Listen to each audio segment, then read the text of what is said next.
Julia, the floor is yours.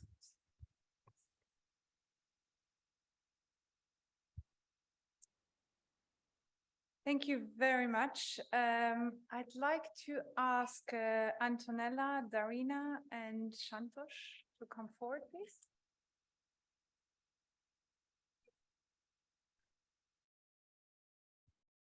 Great. Thank you. So welcome to the next part of the program today, which will be on the cohort as a means to deliver on the ambitions of the Summit for Democracy. So I'm Julia Keutgen. I will be moderating the session today. I work at International IDEA. So we've heard a lot today about the cohorts, and most of you will be very familiar with the cohorts, will be participating in some of the cohorts, but maybe some of you are not too sure what this cohort business is really all about. So just to say one word about the cohorts, so they were developed in the framework of the Summit for Democracy, so after the first summit in December of 2021. And the idea is that they are multi-stakeholder platforms which aim to bring together a diverse group of stakeholders, governments, civil society, and more difficult, but not impossible, because it does happen in some cohorts, the private sector as well. And they're focusing on areas of common interest, and they go beyond the topics, the original topics of the Summit for Democracy. I'll talk about that in just a second, which were defending against authoritarianism, protecting the respect for human rights, and addressing and fighting corruption. So they go beyond those. And the topic that we'd like to talk about today is the Youth Democracy Cohort, which is one of the very first cohort that was launched on the International Day of Democracy in September of last year. And it's been one of the very efficient cohorts, I must say. It's co-led by the European Commission, Nepal, Ghana, and Costa Rica on the government side. And then on the civil society side, EPD, AFRICTIVISTES, EDYN, and International IDEA as well. So without further ado, I'd like to introduce you to the youth cohort, Youth Democracy Cohort civil society representatives today. Antonella Valmorbida, Daryna Onyshko, and Santosh Thapa, who will present and launch this fabulous menu of possible commitments as part of the event today. So first, I'd like to give the floor to Antonella Valmorbida. She's the president of the European Partnership for Democracy. Antonella, the floor is yours.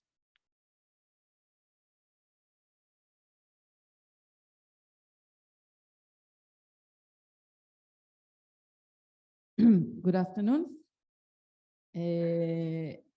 On behalf of EPD, the European Partnership for Democracy, which has been actively working and coordinating the group. We are very happy today with my colleagues here to present to you as Julia said, the fabulous 23 recommendations that you can find here. I will not go through them. I'll give my colleagues this task. But I would like to underline several elements which may be useful for our conversation. This work has been, as said, an amazing exercise, also because the recommendations come from different kind of stakeholders, and I think that this is really a big added value behind these 33 recommendations. You have consultations at national level, you have engagement from civil society and from various constituencies. The importance of civil and political participation of young people is crucial, as we said, to maintain democracy vivid and real. We saw, and the document expressed this concern, that young citizens are losing faith in democracy and interest in public affairs. And of course, that represents a very bad sign for the health of democracy when it happens. Some references through these documents we studied, and my colleagues especially studied also some elements like the report in Eastern Africa of the Friedrich Naumann Stiftung, which says that, as a matter of fact, the primary concern of young people is first jobs and growth. La Voix des Jeunes du Sahel project had a similar result, since the group of young people supported focused mainly on the subject of educational, vocational training and access to labor market. In Europe too, it can be said that there is a form of electoral apathy.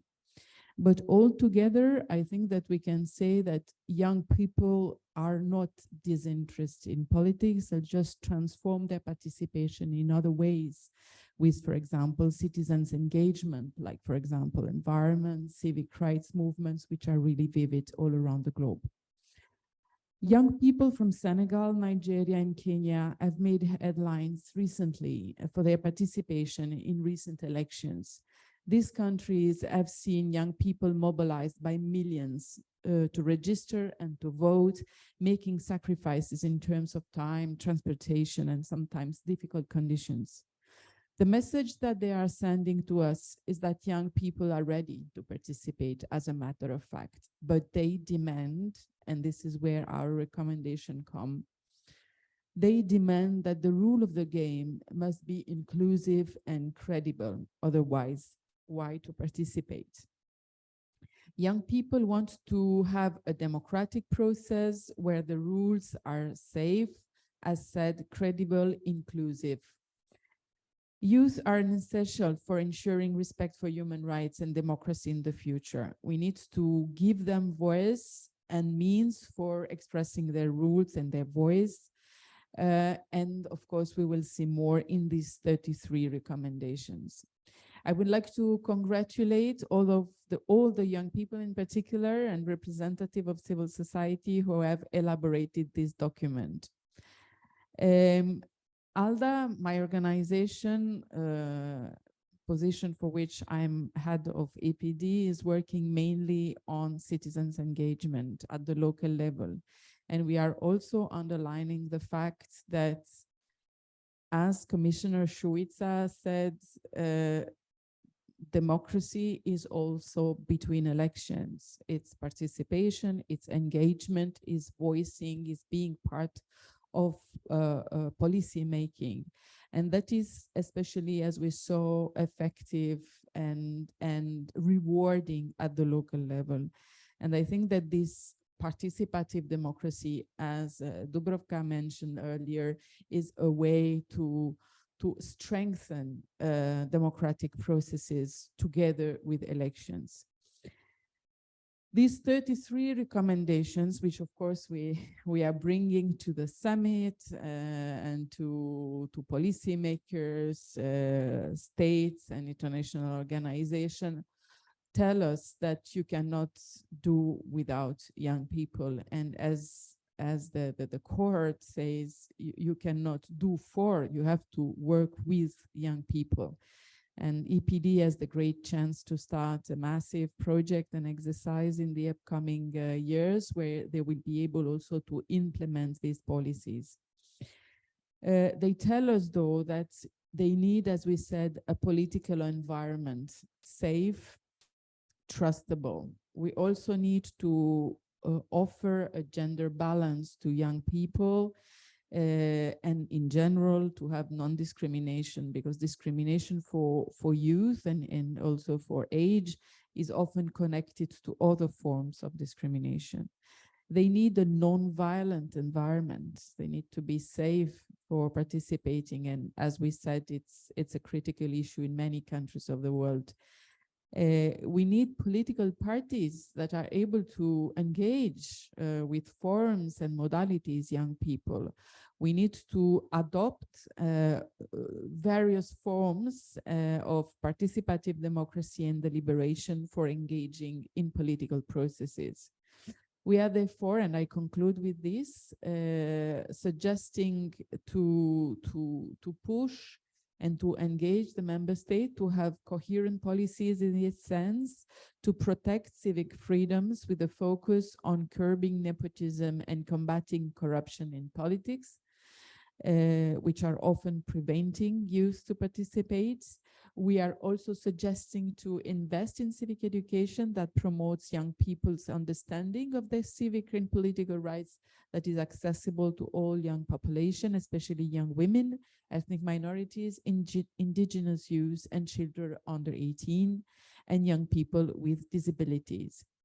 This document, really last word, is a work, probably document that needs to be further discussed, disseminated, advocated, and certainly implemented. Thank you. Thank you very much. Thank you very much, Antonella. Now I'd like to pass the floor to Daryna, who is the president of the European Democracy Youth Network. Thank you so much. Good afternoon to everyone once again. I'm Daryna, Onyshko, president of the European Democracy Youth Network. Thank you so much for this overview. I will not go ahead and outline the commitments to you. I believe many of you have this document in your hands. I wanted to congratulate our colleagues of the cohort on this work that has been done over the past year after the first summit for democracy. And youth are so active in activism campaigns, protests just all over the world, in places started from Iran and Hong Kong to Belarus and Cuba.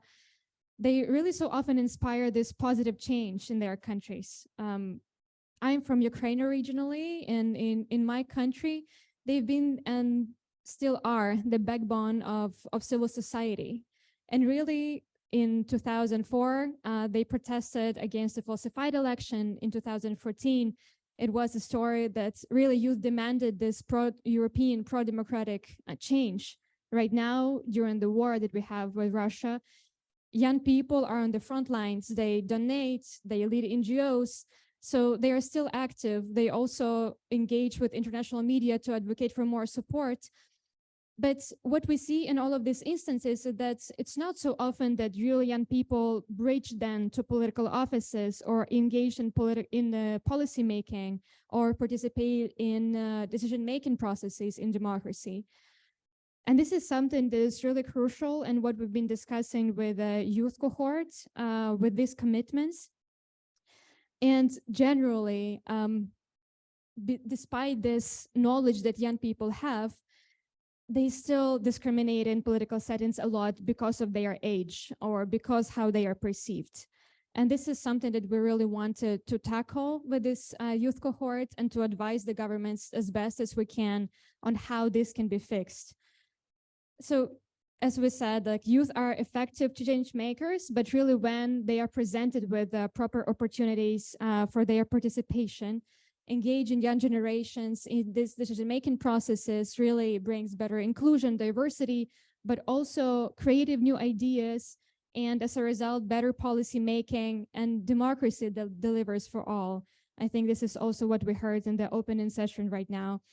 So in this light, knowing that the governments will come together again at the end of March and discuss the state of democracy and hopefully take a look at our commitments that prepared by the youth cohort is really reassuring to me as a young person, but also representative of EDYN, European Democracy Youth Network. And EDYN is a youth organization with more than 500 members right now in Central, Eastern Europe, in Western Balkans, Caucasus, Baltics. We're still quite young as a network, but our members are politically active. They're representatives of media and civil society also. So we're really gathering different groups together. But for our members, and I believe similarly for many people from Europe and beyond, as my colleague will be talking later on, these commitments specifically on youth participation in politics and civic engagement are really crucial for them to better participate. And in this commitments book that you have, it's on page 2, 3, and 5. These are just the commitments that I think are really, really important. I will mention them briefly as, for example, ensuring that youth input is included in legislative reform processes through structured, continuous, meaningful mechanisms, including substantive political policy dialogues with national authorities, then about creating and funding more youth policy and frameworks, as well as entrusting really competent young people jobs related to policy making and tasks. Or on the side of civil society also, there is one with helping young advocates as well as bloggers, artists, so they can really enjoy the freedom of expression in their countries, or as well just supporting civil society organizations in democratic processes. These are just a few. There are many more. We have more than the 30. And I want to say that besides all of these commitments, really governments need to continue making the case for democracy. Democracy delivers for young people with opportunities, with education, with employment. This is something that's really important. We're also talking about the satisfaction in more developed democracies of young people with its institutions. As such, there is such a feeling of hopelessness that some say, or nihilism that young people feel towards their participation, that it doesn't matter. Or in Eastern Europe, on the other side, we have really declining state of democracy. If we're talking about specifically Russia, Belarus being so authoritarian, closing civic space, and then Ukraine fighting for their democratic freedom. Yes, to close, I wanted to mention that with all of these commitments, there is a spirit that we wanted to have behind, is that young people are not the leaders of tomorrow, but that they are and they should be recognized as equal partners already, be involved in policy making. And as such, as there are knowledge holders in all different sectors like politics, technology, health sector, etc., they really deserve and they bring contribution to all of these democratic processes. They play a central role in transforming their societies. And just governments really need to see young people not only as beneficiaries, but also as partners equally in building democratic culture and strengthening our democracy. Thank you.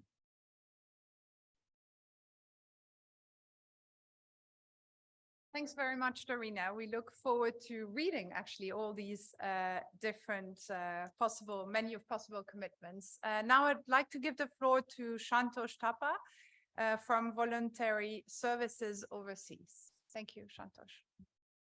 Thank you, Julia. And thank you both, Antonella and Daryna, for the overview and highlighting the importance of possible menu of commitment from for the government, participating government. So I'd like to just take you through the different 33 different possible commitments for the participating governments. So although there are like 33 different possible commitments, these are broadly categorized in 5 areas.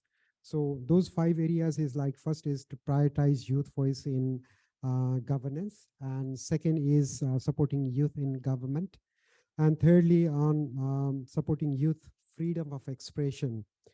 Fourth is the promoting culture of youth political participation, and finally the fifth one is promoting culture of human rights against amongst youth. So under each thematic area, there are various commitments enlisted, which are the possible menu for commitment for the participating governments. So without doing delay, I'd like to go through, take you through the different possible commitments that has been finalized from the Youth Democracy Cohort. The first theme, if you have the booklet, you can see on the second page, on the first theme under the prioritize youth voice in governance, which focuses on mainly on 6 areas possible areas of commitment, which shows the commitment for ensuring youth input to be included in the legislative reform process. Another commitment under this theme includes the commitment for the creation of all-party parliamentary groups that includes young politicians, and similarly commitment for the strengthening national capacities at all government levels to work with the youths. And also to commitment to creating and supporting and funding relevant national youth policies and the platforms. It also focuses on and brings the commitment to create mechanism to hire young people into the government sphere so that they can take the governmental role as a youth, and also strengthening the independence, transparency, and inclusivity of the National Youth Council, who is working as a focal point for the youth related interventions in different countries. So under the second theme, supporting youth in governance, there are 9 areas of possible commitment, which start from page 3. So it's a long list, but to summarize it, there are commitments towards adopting, strengthening fairer law on political financing, and also commitment to substantively involving youth in parliamentary processes. Also, commitment to incentivizing political parties to create inclusive environment for young people to participate in the political process, and supporting young candidates for running the offices. And also it brings about the commitment to bringing together young representatives from all political parties, and also providing commitment to monitoring and providing transparency on real cost for running the offices. So also it discusses about establishing youth quotas for political representation, and also commitment to entrusting competent youth officials with policy making tasks, jobs, and the positions. So it also discusses about adopting equal opportunities, inclusivity, and transparency processes for the opportunities, which I think in most of the discourse and dialogues we advocate and we believe for adopting equal opportunity to inclusivity and transparency processes for the opportunity. Under the third is theme, supporting freedom of expression, which starts from the page 5 in the booklet if you have in your hand. So it focuses on mainly on 3 areas, basically commitment to strengthen legal framework and enabling safe civic spaces so that the youth enjoy peaceful freedom of expression. Second commitment is to promoting youth access to voting by facilitating access to citizen ID, and also inclusive registration voters, which is a great issue for most of the countries, especially the developing or least developing countries. And also commitment to enabling young citizens to observe democratic institutions, processes, and advise as possible reforms. It all includes about making voices heard and count, and CSO's role can be prominent on leading this particular part. Under the fourth theme, there are like, it's I think the longest one of commitment, which includes 11 possible commitment, plus I'll just try to give you the highlight where commitment to is mostly revolves around working together with election management bodies, and also to empower the first-time voter, and also sustain the first-time voters. So the commitment, it also says like, it also highlights the commitment to identify ways for building awareness among the first-time voters, especially including the misinformation and disinformation through designing and delivering voters and civic education programs to the young people, and also connecting election management boards and committees with educators so that it can be incorporated in formal school-based lesson plan, and also commitment to involve young people in key democratic processes through active citizenship. And also finally selecting accessible polling stations, focusing women, people with disability, LGBTI people, indigenous people, or ethnic or religious minorities, where they all can feel safe to go and poll into the ballot. So that are the key areas of the fourth theme. Under the final and the fifth theme, it's all about promoting a culture of human rights among youth, which starts from page 8. It basically describes committing ending all forms of discrimination against women, including eliminating harmful traditional practices that exist, especially that comes as a hindrance or barrier to ensure the democratic processes in societies, and also addressing the problem of trafficking and also as well as the all forms of gender-based violence. And also it brings the commitment to incorporate democratic governance concept and the human rights issues in secondary school curricula, where young people can learn and understand the democratic processes. And finally, commitment to ensure gender equality in youth participation, especially putting in mechanisms that encourage and facilitate young women's participation. So these are the key highlights of the possible menu for the participating governments. But at the same time, as a civil society organizations, now it is more important for us to accordingly plan and support the government institutions so that these possible areas of commitment come into the reality, and the young people can participate, be the part of the democratic process, and they lead from the front rather than being just called as leaders for future, but also participate in the present political sphere. So with this, I'd like to conclude and pass it over to Julia. Thank you. Thank you very much, Santosh. So thank you very much for launching this terrific menu of possible commitments today.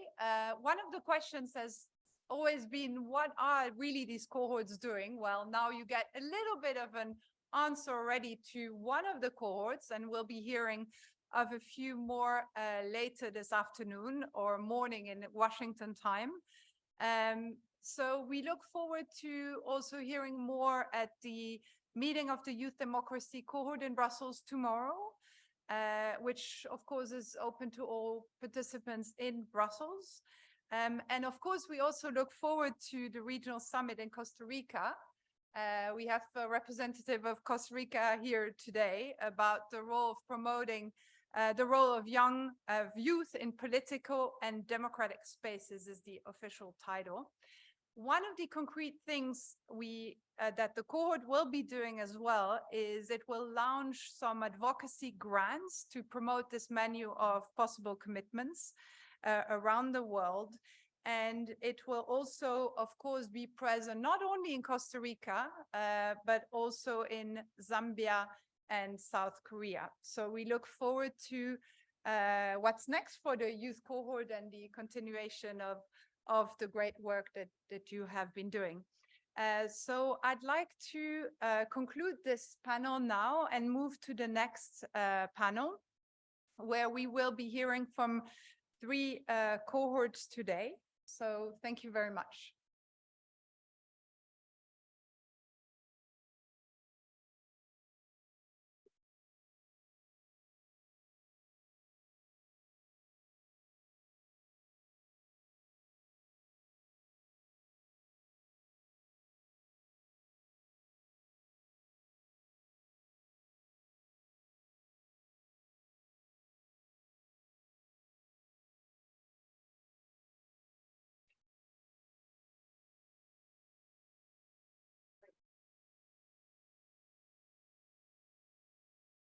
Is working? Yeah, perfect.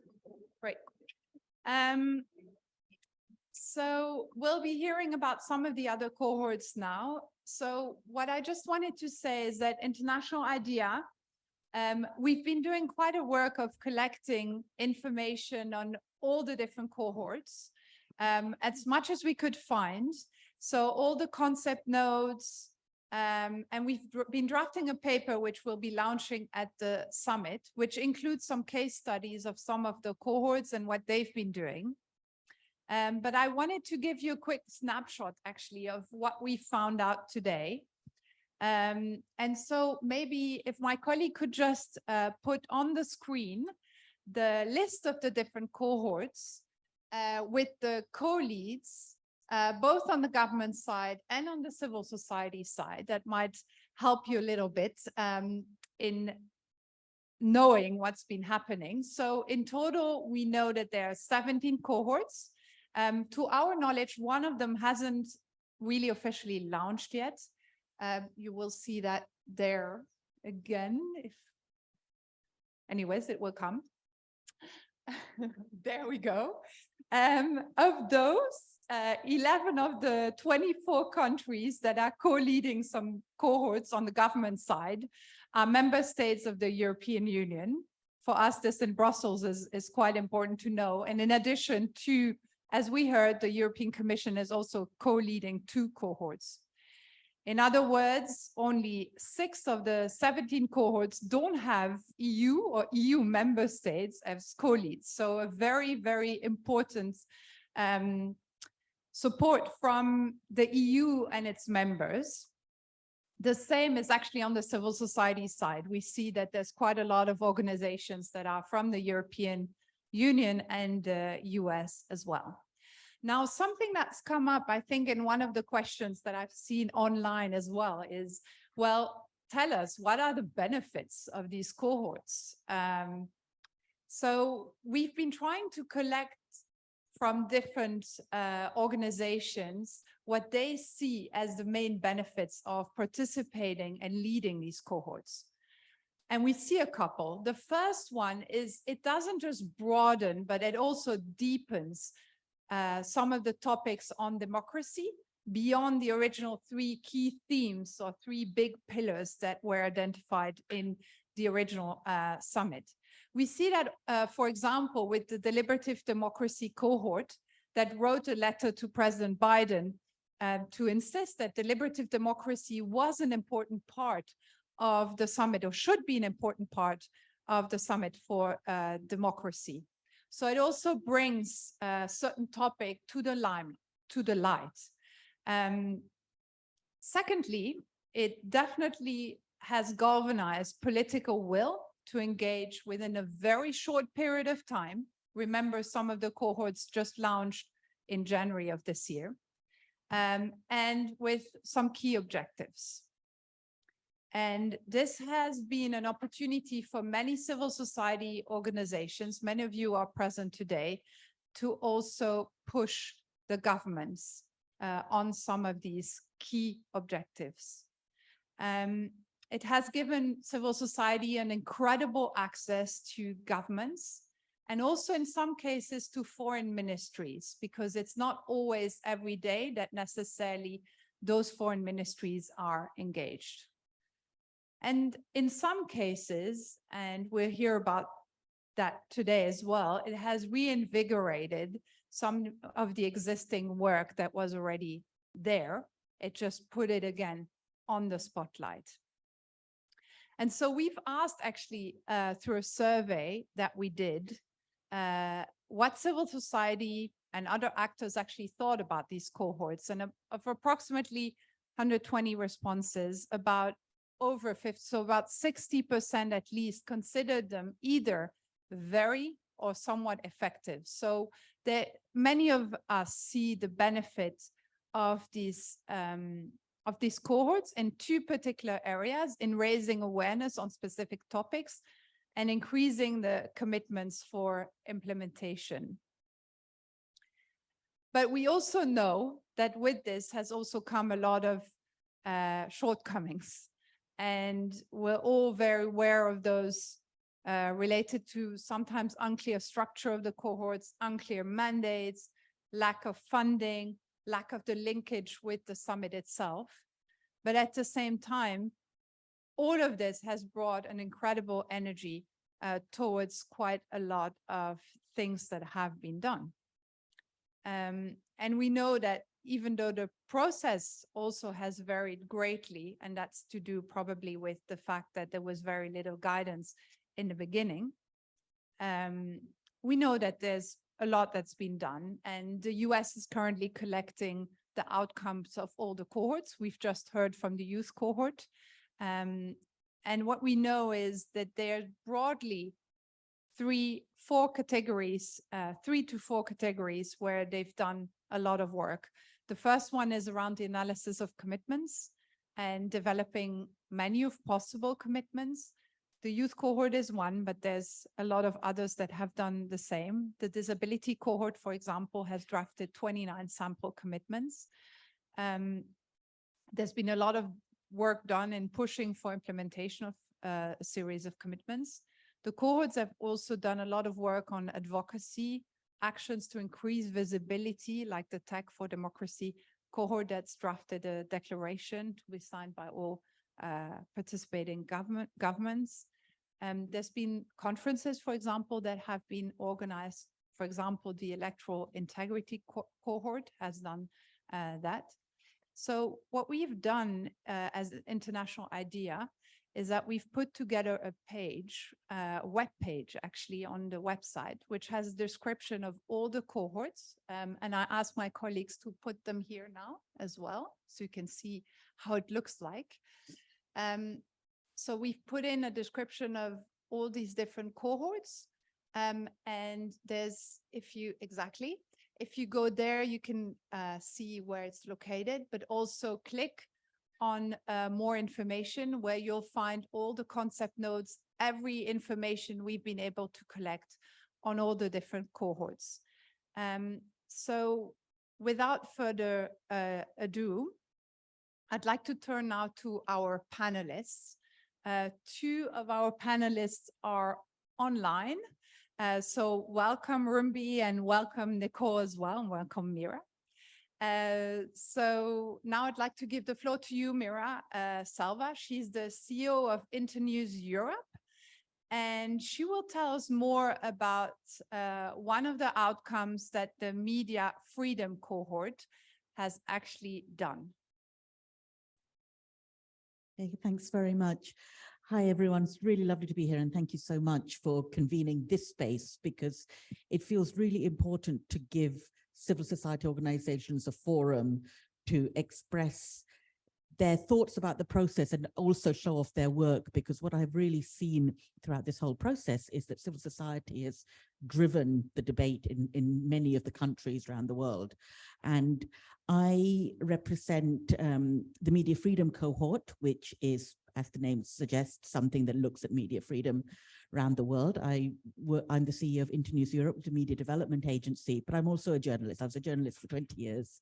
I was based in London, but also Nairobi, Singapore, Berlin. So this topic is one I kind of see professionally, because what I really felt in my years in the field and also now working in the development sector is that we can't ask individuals to be heroes. So we can't ask journalists to take the risks, to carry the responsibility for keeping themselves alive. They need legal, political frameworks that protect them, allow them to do their job, allow them to get paid a viable salary, and to have their work distributed in a fair way, and for that work to have impact in real society. So that's what we've tried to achieve through the Media Freedom Cohort.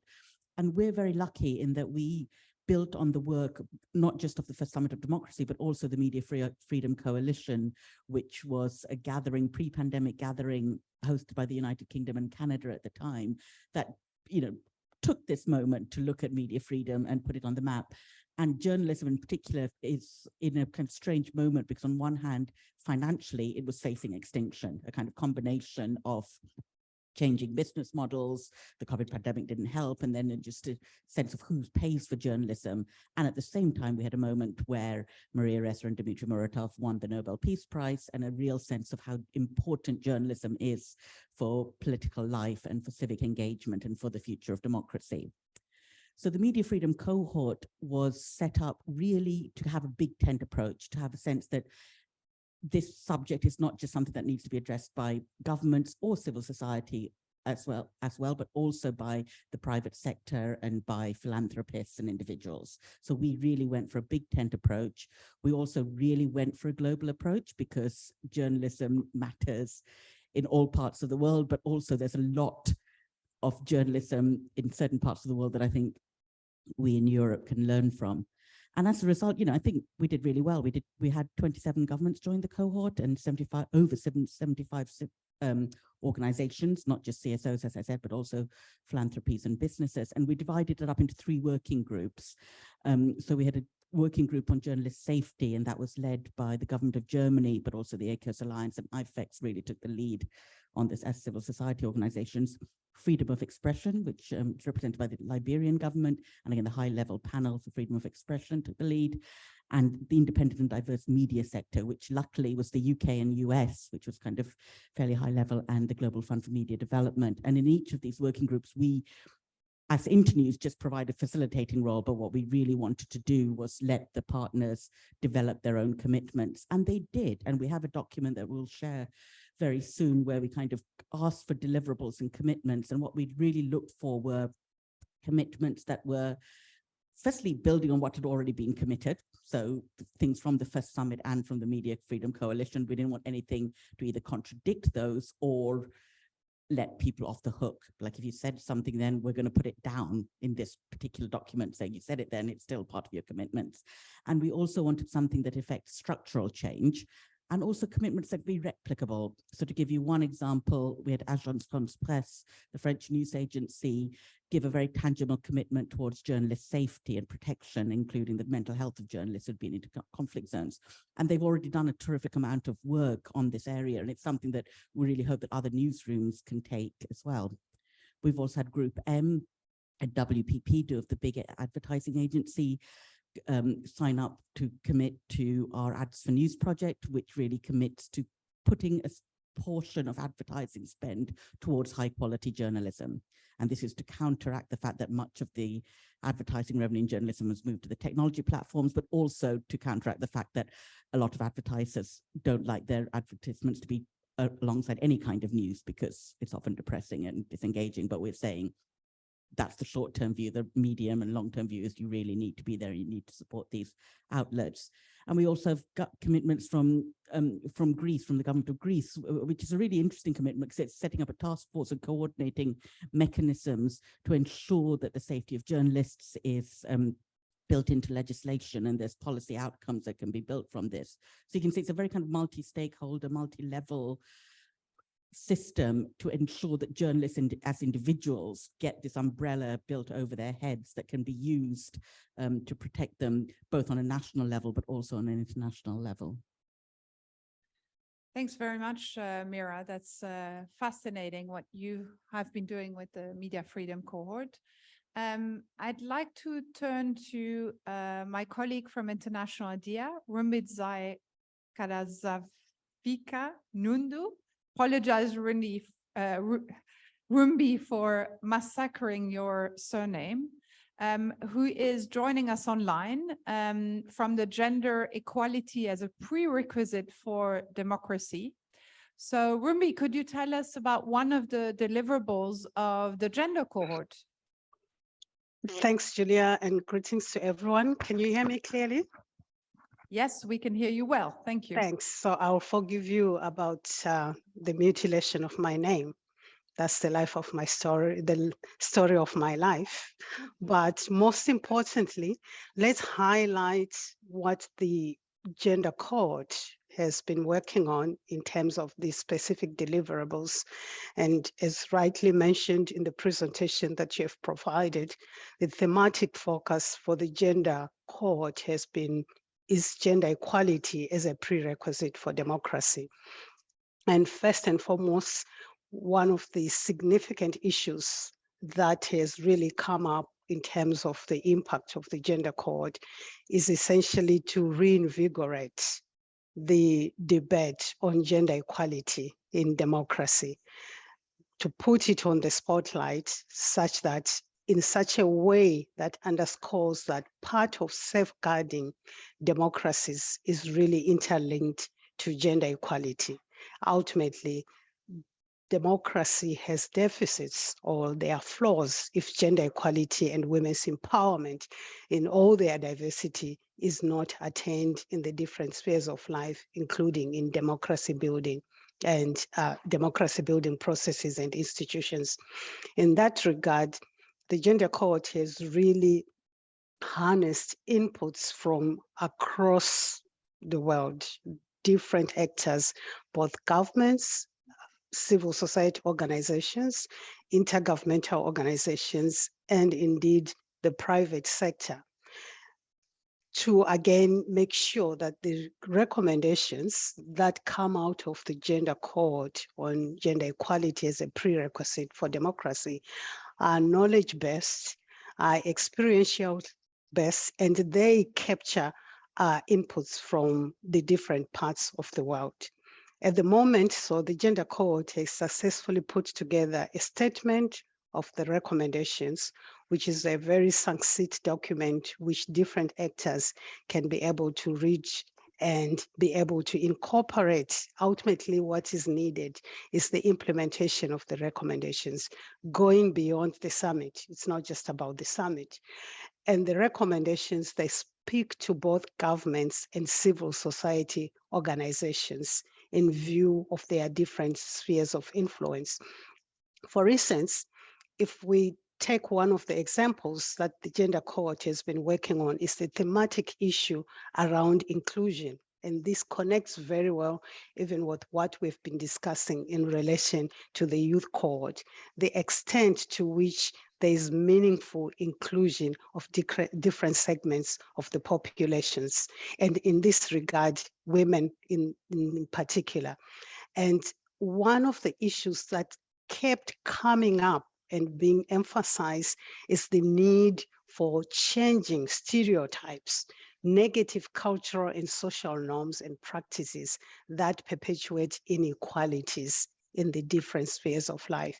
With that, it was reinforced again the need for proactive engagement of men and boys in all their diversities, especially as beneficiaries for gender equality, so that their role in being proponents for gender equality is not just about it will benefit women, but how it also benefits them and ultimately how it safeguards democracy. At the end of the day, we are hoping that at the second summit for democracy, the statement of recommendations and the roadmap of the recommendations, which is very detailed and speaks to the different elements on inclusion, on the legislative and policy frameworks that need to be put in place, and the issue of conflict prevention, peace, and security, the extent to which gender equality is central in addressing issues of conflict, in addressing issues of peace building, and the security of the person, and how that connects with women's ability to be able to be represented in positions of power and decision making. And underlying the very fact that the intersectionality of gender and the other identities that we see across, whether it's relating to youth, whether it's relating to people living with disabilities.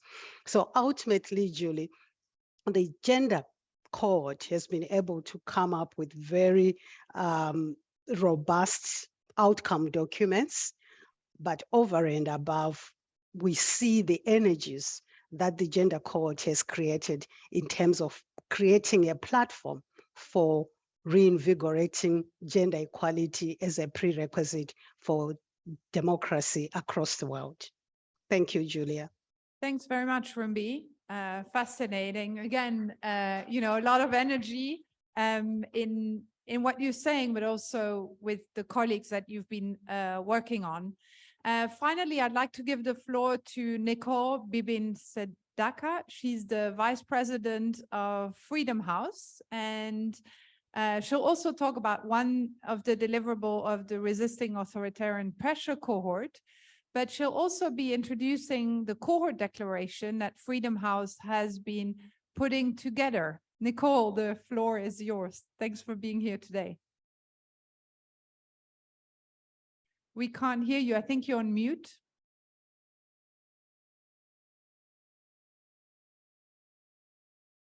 Yes? Still not? This is the modern era.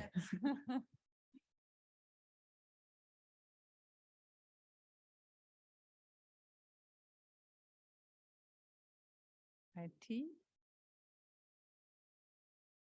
No.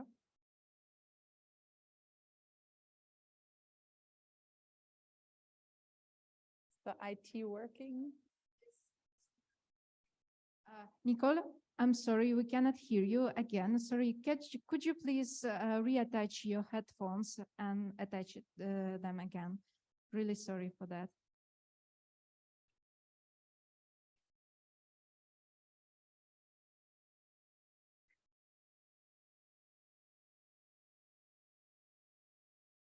No, not yet. No? We cannot hear you. All right, maybe we'll go to her in just a second while she gets her audio issues fixed. So I'd like to maybe use my privilege as a moderator to just ask you, Meera, and maybe Rumbi, in the meantime, while we fix this audio issues, 2 questions. The first one is, could you give me one advantage that you see? I talked about a few ones, but one advantage that you see these cohorts have created.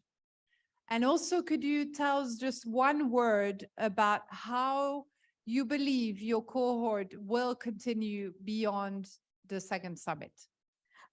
Creating the network. So finding the groups to come, space for groups to come together and realize they're not alone. And there are people all around the world working on these topics. So it's been really good to be able to do that and have a different group of people coming into the room, not the same organizations talk to each other all the time. And as to how we'll continue, well, we have the Media Freedom Coalition, which is still existing. It has its own secretariat.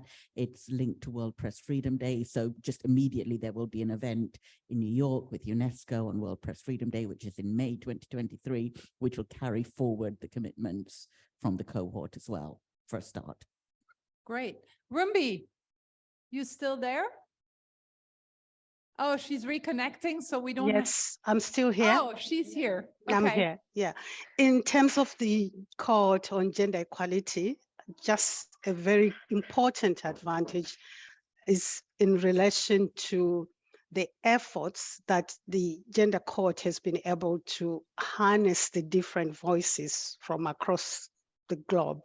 As I mentioned, we have seen maybe a regression of sorts in the momentum on advancing gender equality and women's empowerment. And it is quite evident in the reduction in resources towards gender-related initiatives and interventions.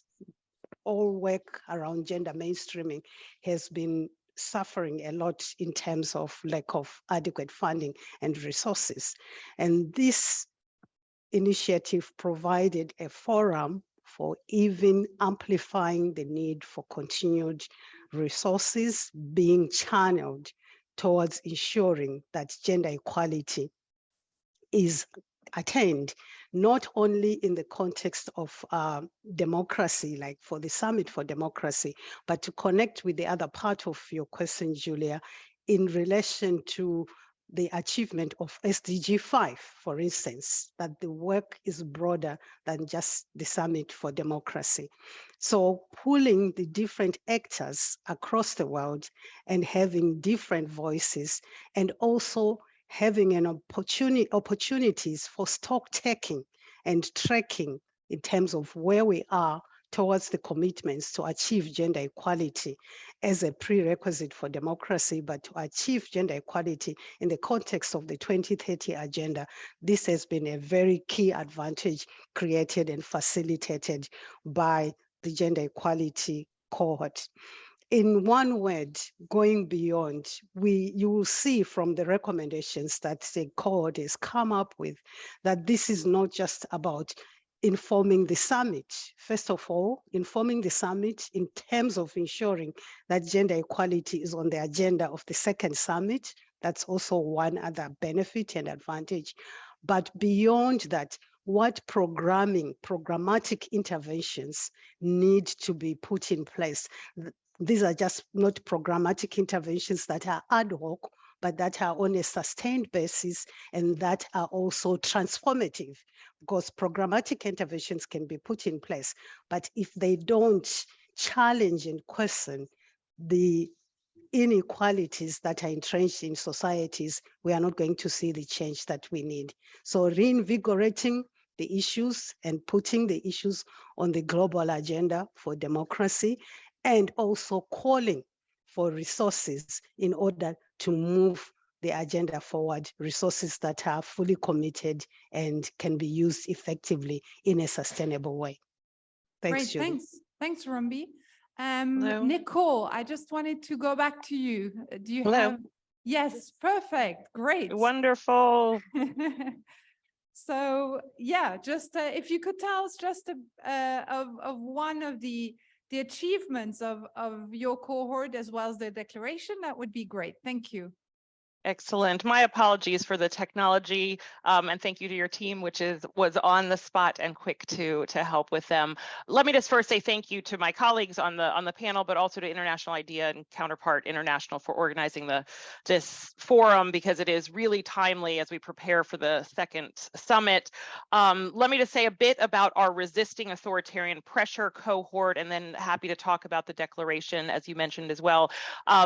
It's inspiring to listen to Meera and to Rumdi about the different perspectives, both about media as well as about gender, because I think that they're absolutely essential components to this effort to democratize around the world. And we see also pushing back on authoritarian pressure as a really essential way to push back on those forces that do not want to see freedom expanding around the world.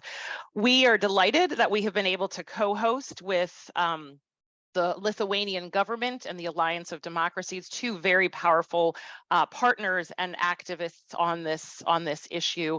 And I appreciate the opportunity just to share a few of the outcomes of our cohort. We are focused really strongly on advocating for the release of political prisoners. We at Freedom House have launched a global campaign, Free Them All, which is part of our cohort. And it's calling attention to the global rate of the unjust imprisonment of political activists around the world. We are working with the Permanent Secretariat of the Community of Democracies. We had a private government roundtable to exchange the tactics of how governments have advocated for the release of political prisoners. And I want to also highlight a really creative but very, very impactful initiative that the government of Lithuania also launched, which was the commissioning of a mural for a Belarusian human rights activist and Nobel Prize winner. He is currently imprisoned by the Lukashenko regime in Belarus. And what they did was they put that mural up right outside of the embassy in Vilnius, the Belarusian embassy in Vilnius, to really send a signal that as a nation, as a government, Lithuania will not be silent about the imprisonment of a person who has won one of the highest awards that we can imagine for their activism on peace and justice around the world. We're also focused on an issue called transnational repression. This is how repressive governments will reach across their borders. They're not just silencing people at home, but they are actively going across the border to United States, to Germany, to the UK, to countries around the world to target opposition figures and activists in other people's countries. We have prepared a declaration for governments to sign to stand against what we see as a very impactful and dangerous trend around the world. This declaration acknowledges a working definition, so we're all on the same page as to what this actually means. And it also states a basic commitment to fight against the threat, to mitigate the threat, and to hold the perpetrators accountable. We can't imagine countries like China or Russia or Iran going outside of their country to target activists who have found safe haven in many of our countries. We will continue to circulate the declaration and hope to secure many, many governments to sign on by or after the second summit. We're also very focused on countering authoritarian economic coercion. So not just the physical threats that these governments are placing, but really the economic pressure that they're placing on others. And our partners in the Alliance of Democracy have been very active on this and very impactful. They held a high-level event in January on how to mitigate Chinese economic coercion as part of an effort to raise awareness around how democracies can work together and effectively collaborate to insulate themselves from the reprisals and from the pressure that authoritarians are exercising in the economic sphere. So those are just a few of the things that our cohort has been doing. There are a number of other ones, but really because we recognize the importance of governments and civil society coming together to push back on this, what we're seeing is a very, very strong authoritarian threat, but not one that is impenetrable and not one that that is not without its own shortcomings and cracks. And so we're really looking at how do we mobilize with governments, with civil society together to push back on that. I'm happy to jump in and just talk about the Civil Society Declaration of Principles. I'll just mention that briefly. We have been bringing together the leads of all of the cohorts, and here I'll call out my colleague, Katie LaRoque, who has been reaching out to every corner of the world to talk to the leads on different cohorts to put together a declaration of principles. And the idea about this came when we learned that the US government was coordinating a declaration of principles, but just one that was to be for governments. And it's going to be released at the second summit. And given the enormous weight of getting all the governments together, civil society was not included in this or part of that process. And so we really wanted to make sure that that civil society voice was there. And we thought it was important to elevate what civil society believes are the foundational principles. And when you look across these cohorts, when you look at gender, when you look at youth, when you look at media, there's so many important things that each of these cohorts are doing.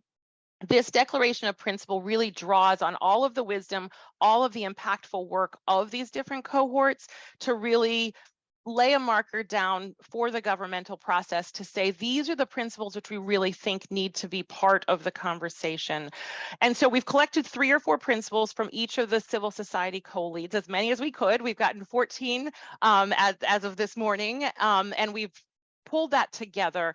Our team is finalizing that now. We're going to circulate that, and we really, really hope that organizations across the world, across the sectoral diversity and across the issue diversity will be able to sign on to this, because it's going to be a really powerful statement to see how many organizations from different countries, from different regions, from different issue areas, from different perspectives are coming together to say these are the principles that we really, really want to see put before the government. We have encouraged the US government to feature the statement as part of the official agenda. We are still waiting to hear what they have to say, because we really think that there can't be a summit without this important declaration on the table. And it really reflects all of the hard work that we've seen these cohorts doing.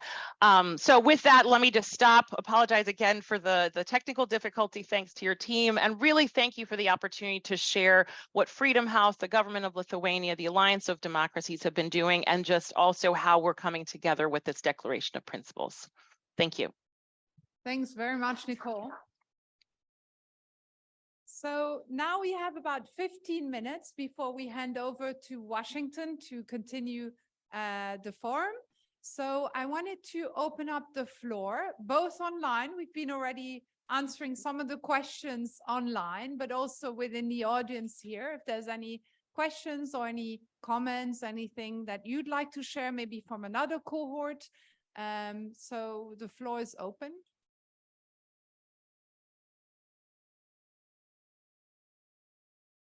No questions in the audience that I can see for now, but there is one question, which is a question online. Basically, with the 3 working groups, how does the media freedom cohort intend to track the commitments of each working group? That is a question for you, Meera. Thank you. That's a very good question. Well, now that we It'll be tracked through the Media Freedom Coalition for a start. So this is a kind of secretariat that already exists that we're working with very closely over the commitment. So that's the kind of main tracking mechanism. And then it really depends what happens at the Summit for Democracy and what the next steps are there. But we at Internews are we are tracking it. We're producing the document, so we'll keep hold of that, working with the civil society groups, but then with the Media Freedom Coalition as well. Great, thanks very much, Meera. Anyone here in the room that has a question? Maybe I'd like to then go back to my original question to Nicole, maybe because you hadn't had a chance to answer it. Could you just tell us about one advantage that you see being part of the cohort, one of the establishment of the cohort? And then also, how has your cohort, are there any thoughts how your cohort will continue beyond the Summit for Democracy in March? Excellent. Thank you for those two questions, and I think that they're really important. I'll go back to a comment that you made at the beginning, Julia, which is about the breadth and the depth that these cohorts have allowed us to have, because democracy and freedom around the world is so complex. It's not just one issue. It's not just one area. And so it's really important that we're able to have a breadth of issues represented, but that we really have that depth that each of these partners and leads are able to go into and really unpack the issues, lay out what the principles are. And I think it's really important that we've been able to have such partnership between governments and civil society. There is no healthy democracy where you don't have robust governmental and civil society action. And it's so great to hear from my colleagues on the panel of how they have worked with other governments to really put these issues on the map. So that issue of breadth and depth and allowing there to be champions for these issues in government and outside is really important, because this year of action is an opportunity for us to continue to move the ball forward. What will we do after the Summit for Democracy? I think the declaration to combat transnational repression is going to be a really essential issue for us. We are focused on how do we create around the world a strong working definition and some very clear markers for how governments can push back on this. We also plan to create a civil society coordinating group that will be interested in advocacy around this issue, because we recognize that, again, it's going to take civil society doing what civil society does so well, which is to push for the change that represents what the people in a society want, and that's the protection of their rights from this aggressive behavior. Great, thank you very much, Nicole. I'd like to now hand over to my colleagues in Washington. But before we continue this forum from Washington, we can follow it from this room as well, the way that our colleagues in Washington have been doing in the early afternoon. And the next session, it will be on the reflections on the Summit for Democracy commitments and achievements. I'd like to invite you to take a 10-minute break. The break is outside. You can get some refreshments there. And we look forward to seeing you back in this room in about 10 minutes. Thank you. Thank you to our organizers.